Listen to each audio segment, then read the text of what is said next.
നമസ്കാരം. നമ്മൾ കഴിഞ്ഞ ക്ലാസ്സിൽ RRBയുടെ ഗ്രൂപ്പ് ഡിയുടെ എക്സാമിൻ്റെ കുറച്ച് ക്വസ്റ്റ്യൻസ് പറഞ്ഞിട്ടുണ്ടായിരുന്നു.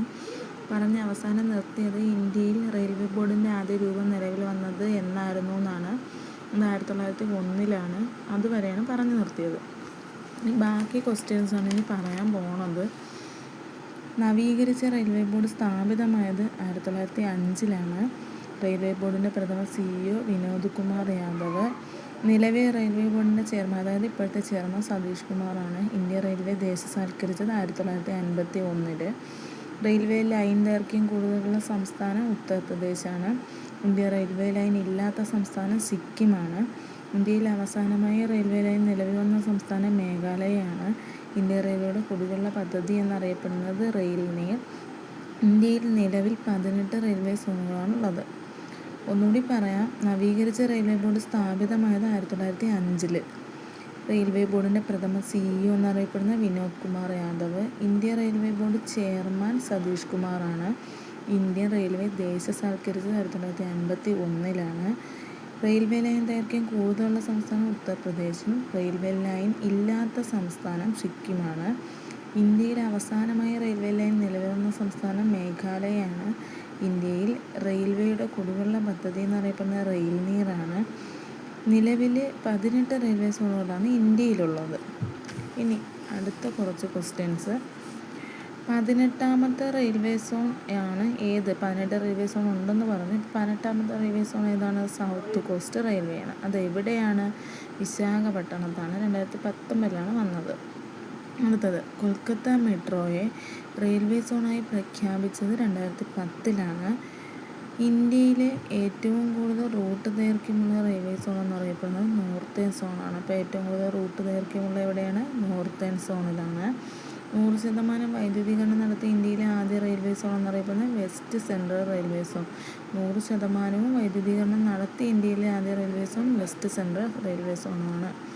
അപ്പോൾ റെയിൽവേയെക്കുറിച്ച് ഏകദേശം കുറച്ച് ക്വസ്റ്റ്യൻസാണ് ഇതിൽ തന്നിരിക്കുന്നത്. ബാക്കി ഉള്ളത് ഞാൻ ബാക്കിയുള്ള ക്ലാസ്സുകളിൽ അറേഞ്ച് ചെയ്ത് ഇടാം. ഇനി ബാക്കി വേറെ കുറച്ച് നോട്ട്സും കൂടി ഇടാനുണ്ട്. അപ്പോൾ ആ നോട്ട്സും ഒക്കെ അറേഞ്ച് ചെയ്ത് വരും ദിവസങ്ങളിൽ ഇടാം. മിനിഞ്ഞാന്ന് ഞാൻ കുറച്ച് നോട്ട്സ് ഇട്ടിട്ടുള്ളായിരുന്നു. ബാലൻസാണ് ഇതിലിടുന്നത് കേട്ടോ. ഇനി ഏതൊക്കെ നമ്മൾ റെയിൽവേ സോണൊക്കെ പറഞ്ഞു. 18 റെയിൽവേ സോൺ ഉണ്ടെന്ന് പറഞ്ഞു. 18ാമത്തെ റെയിൽവേ സോൺ ഏതാണെന്നൊക്കെ പറഞ്ഞു. ഇനി റെയിൽവേ സോണുകളും അതിൻ്റെ ആസ്ഥാനങ്ങളുമാണ് പറയാനുള്ളത്. അങ്ങനത്തെ മധ്യ റെയിൽവേ എന്നറിയപ്പെടുന്നത് മുംബൈയിലാണ് ആസ്ഥാനം. ഛത്രപതി ശിവജി ടെർമിനലാണ് മുംബൈയിൽ. എവിടെയാണ് മധ്യ റെയിൽവേ? മുംബൈയിലെ ഛത്രപതി ശിവജി ടെർമിനലാണ്. അടുത്ത പൂർവ്വ മധ്യ റെയിൽവേ ഹാജിപ്പൂറാണ്. പൂർവ്വ തീരദേശ റെയിൽവേ ഭുവനേശ്വർ. പൂർവ്വ റെയിൽവേ കൊൽക്കത്ത. ഉത്തരപൂർവ്വ റെയിൽവേ ഖൊരഗ്പൂറാണ്. ആസ്ഥാനങ്ങളാണ് പറയുന്നത്, റെയിൽവേ സോണും അതിൻ്റെ ആസ്ഥാനങ്ങളും. അടുത്ത ഉത്തര മധ്യ റെയിൽവേ അലഹബാദ് പ്രയാഗ്രാജിലാണ്. ഉത്തര പശ്ചിമ റെയിൽവേ ജയ്പൂർ. ഉത്തര പൂർവ്വ അതിർത്തി റെയിൽവേ ഗുവാഹത്തിയിൽ മാലിഗാഗിലാണ്. അടുത്ത ഉത്തര റെയിൽവേ ന്യൂഡൽഹിയിലാണ്. ഉത്തര മധ്യ റെയിൽവേ ആയിരുന്നു കേട്ടോ അലഹബാദ്. ഉത്തര റെയിൽവേ ന്യൂഡൽഹിയിലാണ്. അടുത്ത ദക്ഷിണ മധ്യ റെയിൽവേ എന്ന് പറയപ്പെടുന്നത് സെക്കന്ദരാബാദിലാണ്. ദക്ഷിണ പൂർവ്വ മധ്യ റെയിൽവേ ബിലാസ്പൂറാണ്. ദക്ഷിണ പൂർവ്വ റെയിൽവേ കൊൽക്കത്തയാണ്. ദക്ഷിണ പശ്ചിമ റെയിൽവേ ഹൂഗ്ലി. ദക്ഷിണ റെയിൽവേ ചെന്നൈയിലാണ്. ദക്ഷിണ മധ്യ റെയിൽവേ സെക്കന്ദരാബാദ് ആണെങ്കിൽ ദക്ഷിണ റെയിൽവേ എന്നറിയപ്പെടുന്നത് ചെന്നൈയിലാണ്. അടുത്ത പശ്ചിമ മധ്യ റെയിൽവേ ജബൽപൂറാണ്. പശ്ചിമ റെയിൽവേ മുംബൈ ചർച്ച് ഗേറ്റിലാണ്.